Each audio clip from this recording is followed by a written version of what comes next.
రాష్ట్ర విభజన తరువాత ఆంధ్ర రాష్ట్రంలో జరగబోతున్న మొట్టమొదటి జనాభా గణనకి సిద్ధం కండి. ఇది గడచిన కాలంలో మనం సాధించిన పురోగతికి అద్దం పట్టే ఒక నూతనాధ్యాయం. రాష్ట్ర ప్రజల అభివృద్ధికి మెరుగైన పథకాలు మరియు కొత్త ప్రణాళికల రూపకల్పన కోసం ఈ జనాభా గణన ఎంతో అవసరం.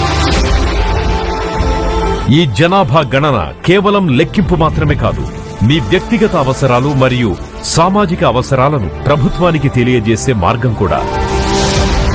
తద్వారా ప్రభుత్వం మీ అవసరాలు తీర్చడానికి తగు ప్రణాళిక రూపొందిస్తుంది. ముఖ్యంగా ఈసారి జనాభా గణన పూర్తిగా డిజిటల్ రూపంలో జరగబోతోంది. ఈ మహాయజ్ఞం 2 దశల్లో సాగుతుంది. మొదటి దశలో భాగంగా ఇండ్ల జాబితా మరియు ఇండ్ల గణనలో ఎన్యూమరేటర్ మీ ఇంటిలో ఉన్న మౌలిక వసతులు మరియు మీరు వాడే పరికరాలకు సంబంధించిన వివరాలు సేకరిస్తారు. ఇది 2వ దశలో జనాభా లెక్కింపునకు ఖచ్చితమైన వ్యూహాన్ని సిద్ధం చేస్తుంది. మే 1 నుండి మే 30వ తేదీ 2026 వరకు మీ ఇంటికి వచ్చే ఎన్యూమరేటర్లకు ఖచ్చితమైన వివరాలు అందించి రాష్ట్ర భవిష్యత్తు నిర్మాణానికి తోడ్పడండి. ఒకవేళ మీ వివరాలు మీరే స్వయంగా నమోదు చేసుకోవాలనుకుంటున్నారా? ఏప్రిల్ 16 నుండి ఏప్రిల్ 30, 2026 వరకు వెబ్సైట్ లేదా మొబైల్ ద్వారా మీ వివరాలను మీరే స్వయంగా భర్తీ చేసుకోవచ్చు.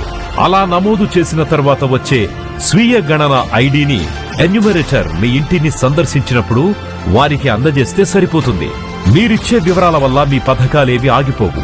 మీ వ్యక్తిగత సమాచారం జనాభా గణన చట్టం ప్రకారం అత్యంత గోప్యంగా మరియు సురక్షితంగా ఉంచబడుతుంది. ఈ ప్రక్రియలో మీకెలాంటి సందేహాలున్నా సహాయం కోసం టోల్ ఫ్రీ హెల్ప్ లైన్ నంబర్లను సంప్రదించండి. ఒక బాధ్యత గల భారతీయ పౌరుడిగా మన ఆంధ్రప్రదేశ్ భవిష్యత్తు కోసం ఖచ్చితమైన వివరాలందించడం మన కర్తవ్యం. రండి, మనమందరం ఈ చారిత్రాత్మక ప్రక్రియలో పాల్గొని జనాభా గణన 2027ని విజయవంతం చేద్దాం.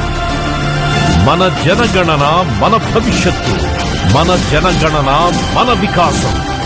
జనగణనతోనే ప్రజా సంక్షేమం.